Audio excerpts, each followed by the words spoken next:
4월 21일 장전 시장입니다. 자, 뉴욕 증시는 큰 폭의 하락이 나왔으면 사실 이 정도 하락이 나온 게 오히려 대단하다. 역시 약속의 3시에 단기적인 반등을 좀 보여주면서 와, 혹시 오늘도? 라고 생각했는데 역시 오늘은 조금 무리가 있었죠. 네, 테슬라가 워낙 많이 하락이 나오면서 전반적인 뭐 전기차 업종들 그리고 기술주들 좀 끌어내리는 모습이 나왔습니다. 뭐 주요 재료는 아시겠지만 일단 스페이스 X가 4분 만에 폭발을 했었고요. 그리고 마이크로소프트와의 소송전 마지막으로 테슬라가 추가적인 가격 인하를 하면서 영업이익액보다는 매출액에 조금 더 집중하겠다. 말 그대로 치킨 게임 하겠다.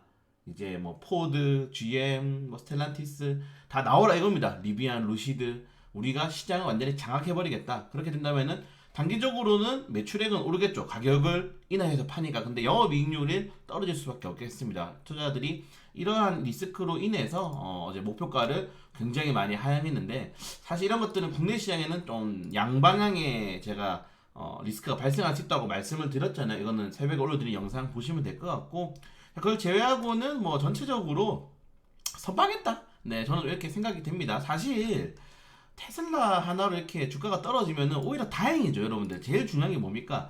불확실성으로 인한 하락인데 우리는 재료를 좀 알고 있잖아요. 테슬라가 떨어지면서 기술주들 끌어내렸고 테슬라가 전기차 시장에 전쟁을 선포하면서 다른 전기차 업종들도 어쩔 수 없이 가격이 인하해야 되는 그래서 전기차 업종들이 동반 하락하는 그런 모습이 나왔다. 이렇게 악재를 알기 때문에 어느 정도 시장이 크게 막 2%씩 빠지는 모습은 나오지 않았다라고 생각하시면 될 것 같습니다. 자, 그걸 제외하고는 국내 증시 같은 경우에는 어제도 이런 리스크로 하락이 많이 나왔고 오늘도 하락이 나올 수 있는데 저는 나쁘지 않다라고 생각이 돼요. 왜냐면은 뭐 이건 개인적인 생각이지만은 이미 시장에 나올 악재는 다 나왔고 그리고 시장에 좋은 호재도 다 나왔어요. 그러니까 지금 증시가 우리나라 증시가 변곡점이라고 저는 딱 보고 있거든요. 여기서 어제 말씀드린 것처럼 코스피가 다시 뭐 2,500포인트 구간대를 좀 공방을 하느냐 그리고 코스 같은 경우에는 850포인트까지 뭐 조정이 나오느냐가 중요한 거지. 일단은 신고점 랠리를 이어가던 증시이기 때문에 단기적인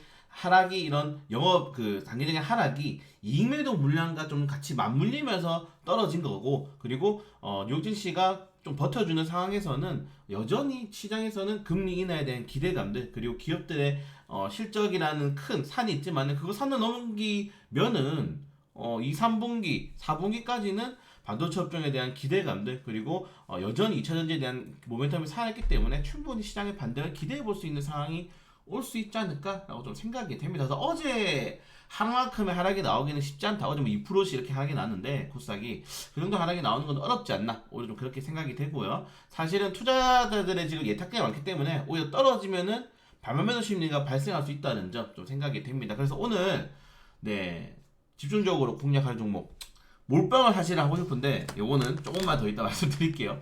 여러분들이 영상을 잘 안 보시기 때문에 네, 이 정도 내용도 좀 빠르게 넘어가시면 될 것 같고 지금 우리나라 같은 경우는 지지 않는 리스크가 있죠. 제가 어제 마감 시장에 말씀드렸잖아요. 야, 이제 러시아 편드는 사람들이 있더라. 지금 인터넷 커뮤니티를 보니까 저는 솔직히 말씀드려서 제정신이 아닌 사람들이라고 생각이 합니다. 네, 러시아를 편을 들다니요. 제가 원래 미국을 같이 욕했어요. 예전에 전쟁 이슈가 나올 때 미국과 뭐 유럽 국가들이 우크라이나를 살살 끌어서 뭐 러시아를 이제 돕고왔다 이렇게 이야기를 했는데 그래도 나쁜 건 러시아거든요. 네, 그런데 러시아를 편드는 상황까지 온다. 네, 예, 확실히 우리나라는 간첩이 많은 것 같습니다. 농담이고요. 그래서 러시아 행동에 달려있다. 저는 이게 헤게모니라고 말씀드렸죠. 우리나라의 태생에 대한 헤게모니이기 때문에 어쩔 수 없이 러시아, 중국, 북한, 네 그리고 뭐 한국, 일본, 미국은 이렇게 갈라질 수밖에 없다. 뭐 줄다리기 외교하라 그러는데 줄다리기 외교가 잘 되는 나라가 어디 있습니까? 네 그래서 네, 이 정도까지 정치적인 영역으로 넘어가기 때문에 다만 지금 인터넷 커뮤니티라든가 여러 언론들이 너무 제정신이 아닌 것 같다. 이 정도까지 좀 말씀을 드리고 싶고요.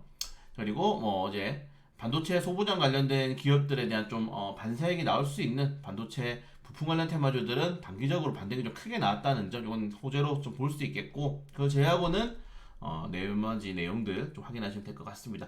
자, TSMC도 계속 좀 부진하죠 요새. 부진한 이슈가 나오고 있고 특히 TSMC를 워렌 버핏이 정말 짧은 기간에 매도를 하게 되면서 TSMC도 우리나라랑 마찬가지로 지지하자 리스크가 투자자들에게 조금씩 확대되고 있다는 점도 좀 부담스러운 상황이다 라고 생각하시면 될 것 같고요.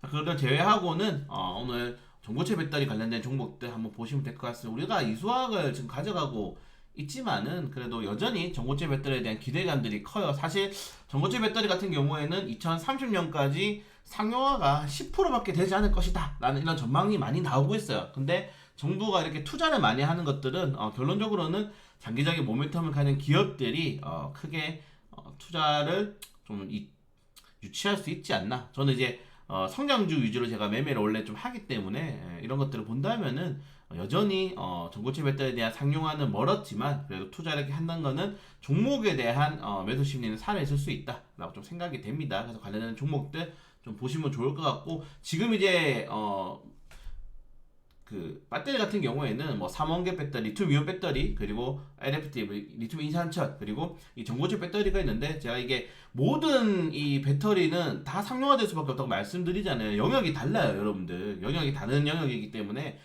뭐 우리 그 기름으로 치자면은 이제 뭐 디젤, 휘발유, 그리고 뭐 고급유 이렇게 있겠죠. 그렇게 그냥 어쩔 수 없이 이렇게 분산될 수밖에 없어. 산업이 다양하기 때문에. 그래서 이 모든 이 배터리 관련된 산업은 확장될 수밖에 없다, 확대될 수밖에 없다고 좀 말씀을 드리고 싶고요. 자, 그렇기 때문에 사실은 제가 어제 마감 시간에도 말씀드렸는데 오늘 LMF를 사야 되지 않을까요? 네, 저는 그렇게 생각됩니다.